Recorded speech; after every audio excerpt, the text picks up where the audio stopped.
All right, we back. Mercy Sports Talk in the building. Appreciate everybody for checking in. Make sure you hit that subscribe button, bell icon button. Won't miss another video. I couldn't get to a final thought live or review live of the Lions and Eagles. The live stream messing up on my computer, so I'm just canning it for this week. But let's talk about the Kansas City Chiefs coming to the Motor City this Sunday, take on the Detroit Lions. This is the preview prediction show. And talking about Kansas City, they 3-0. They beat Jacksonville, the Raiders, and they beat the Baltimore Ravens, in which was seen as, I think, the game of the week last week since Drew Brees got injured. And the Saints still beat the Seahawks. But Kansas City is the toughest test. This can be a wide blowout. We knew that coming in. They don't have Tyreek Hill, but they got a kid named Harmon Robinson that's just as fast. Sammy Watkins is fast. He was a guy that was rumored to get drafted by the Detroit Lions. We were supposed to move up and take him, and we ended up staying put and taking Ebron. But, you put them on turf, that's a tough team to defend against.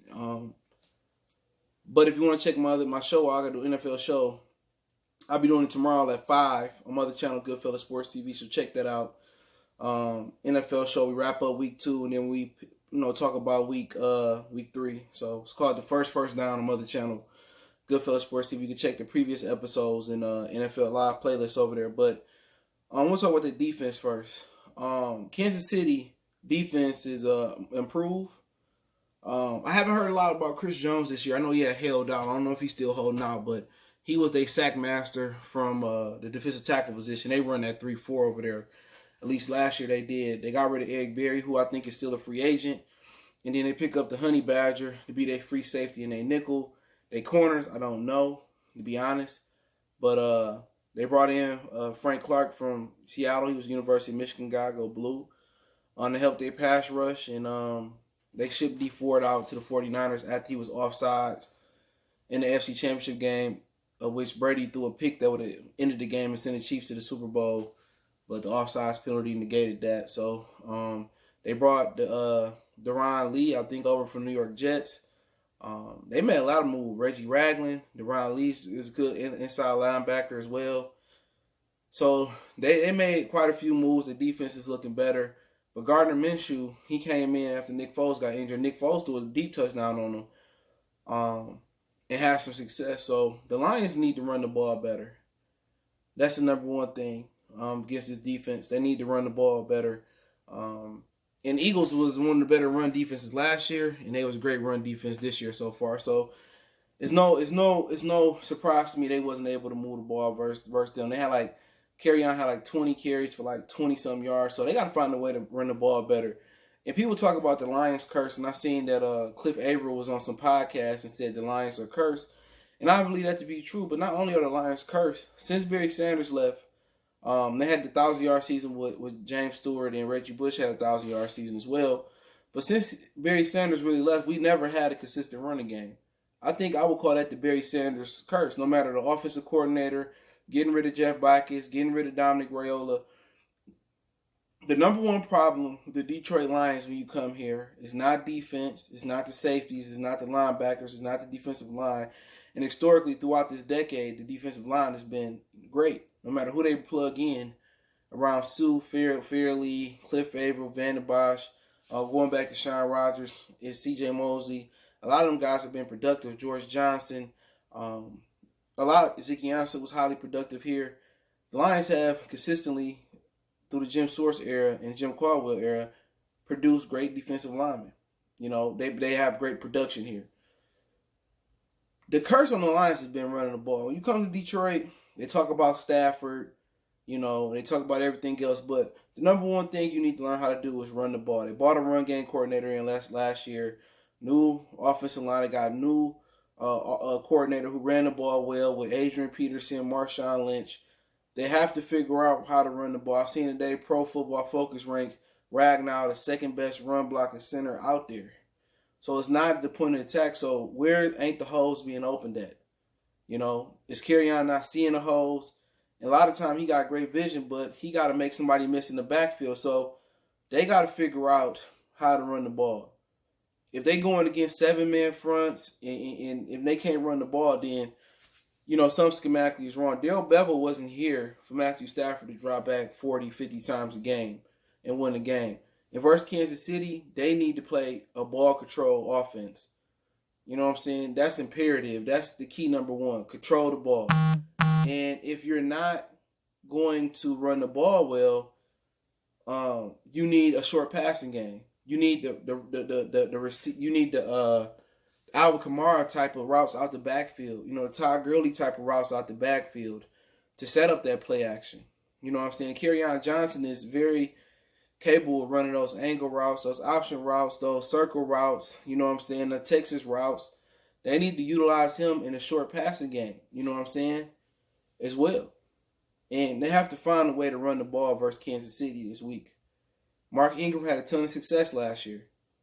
If they run the ball well and Stafford can make enough throws on 3rd and whatever it is, 3rd and 3, 3rd and 5, they need to play a ball control offense. They don't need to try to outscore Kansas City and go touchdown for touchdown. They need to run the ball. And a lot of not running the ball successfully is contribute to the lack of success in the red zone. You know what I'm saying? If we can drop back, what? We can just rush 3 in the red zone or rush 4 in the red zone and drop back everybody else and you can't run the ball. Well, then again, you're not going to score too many touchdowns. The Lions have to find success in running the ball, no matter if it's LeGarrette Blount that came in, Kerryon Johnson that came in, C.J. Anderson that came in. A lot of got to look at the offensive line. You had Linehan, you had Lombardi, you had Cooter. Now you got Darrell Bevell. Like legitimately, the number one thing coming into the offseason for the Lions should have been, why can't we run the ball with success? When Patricia got here, why can't we run the ball with success? We need to run the ball with success. The Lions, the only franchise that I've seen with a horrible running game throughout this decade that's been bad for so long. They have to figure out how to run the ball, and this week is going to be imperative to run the ball. And if you can't run the ball, then you have to substitute. You have to have Johnson go on those routes. You got to call the bubble screens, the smoke screens, the running back screens. You got to use J.D. McKissick in the receiving game, but they got to run the ball this week is imperative. And they got to play ball control. And they got matchups where on play action or, known passing downs, this another week where you're going against a weak secondary, at least a weak cornerbacks. Johnson and Galladay and Amendola should have huge weeks, but they don't need to get into they don't need to go touchdown for touchdown or big play for big play. They need to grind that clock, run the ball, and take your shots when you need to take your shots down the field. To Galladay, Amendola over the middle, and Marvin Jones and T.J. Hockenson should be on point this week. I think he'll get back. He got some favorable matchups out there as well too. So I like to see that. But offensively, how do you attack Kansas City? Keep them in tackle? No. Eliminate the play over the top and tackle. They get a lot of big plays on a lot of slant routes. They get a lot of big plays going down the field on play action, a lot of speed. They have to protect the deep part of the field, and they have to tackle, in the short. That's how they get you. They get you with the short passing plays that go for a long route. At the end of the day, this might be one of the games where you might have to just, rush forward and hope for that, Trey Flowers make a play. Hope that Harrison can make a play and just stop the run. At the end of the day, you might want to welcome them running the ball, or you got to stop the run before. You got to eliminate the deep half of the field, and you got to tackle. You know what I'm saying? Make Mahomes make decisions underneath. And when he do, throw, tackle. You know what I'm saying? That's important. You got to tackle that running back. You got to tackle Watkins. You got to tackle Harmon. You got to tackle Robinson. And you're going to have to take away Travis Kelce. If I was them, I would approach Travis Kelce like I did Zach Ertz last week. But it's different, though, because a lot of their receivers not going to drop the ball like Aguilar. And Darius Slay may be out this week with a hamstring. So if I'm them, I bracket Kelce. And I play everything. I play everything for the deep. I tell him, he play action, just keep following the corner. Don't peek in the backfield. Let Tavai, let Christian Jones, let Jared Davis, let Harrison and Flowers work. But that's what I'll be preaching this week. Watch the receiver. Don't worry about LaShawn McCoy or with Williams running back. Don't worry about that. At the end of the day, do your job. Our job this week is to not let the receivers get behind us, keep them in front of us, and tackle. That's what I would be telling them. Tackle. And at the end of the day, you gotta make sure my homeboy don't scramble, but that'll be secondary to me. They gotta stop the deep. They gotta eliminate the big plays down the field, and eliminate the big plays in a short pass game and tackle. That's gonna be what this game gonna be about this weekend, and getting pressure on Patrick Mahomes.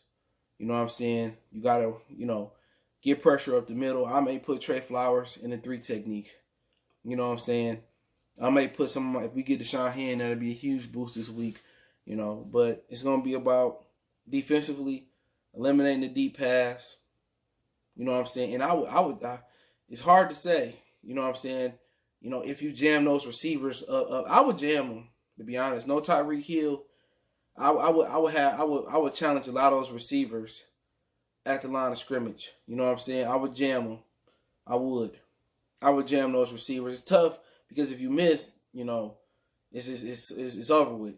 So if they play off, then again you got the quick pass, you got the RPOs, you got the bubble screens, you got the comeback route, you got the slant routes. You know what I'm saying? So at the end of the day, with these receivers, you want them to make contested catches. You know what I'm saying? In tight, confined spaces, man. But it's a tough game, man. No doubt about it, man. But defense, to wrap it up, it's all about eliminating the play down the field, keeping the receivers, following the receivers, not falling for the play action, eliminating the big play down the field, tackling, and making and getting pressure on my homeboy.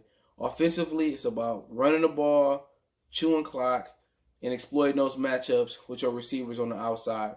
But that saying that, I got Kansas City winning the game.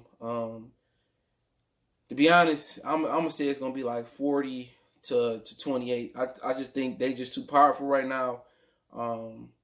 It's indoors, climate control, on turf.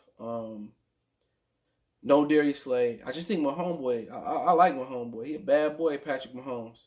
And I know Tyreek Hill not playing, but they just powerful right now, man. It's gonna be a good learning experience. But you know what? I wouldn't count the Lions out because last year Matt Patricia put a great game plan together to stop Todd Gurley. He did. So if Patricia can put another great game plan together, they got a chance. But I'm gonna go with the Chiefs this week. It's the first time I picked against them, the Lions, and then we go into the bye week and get ready for Green Bay. But hey, it's my opinion, 40 to 28. But I want the Lions to win. But I think Kansas City is just on another level. Appreciate it. Motor City Sports Talk. Don't forget me on Facebook, Instagram, Twitter. Reach out to the email if you got business question, inquiry, smart shit, video requests. Other than that, keep sharing the videos. Don't forget to check my other channel out, Goodfellas Sports TV, for more music, sports, entertainment. And check out our NFL live show over there. First down tomorrow, Wednesday, 5 p.m. Eastern Standard Time. I'm shooting for. And check out our NFL live playlist over there. Appreciate the love, support. We gone.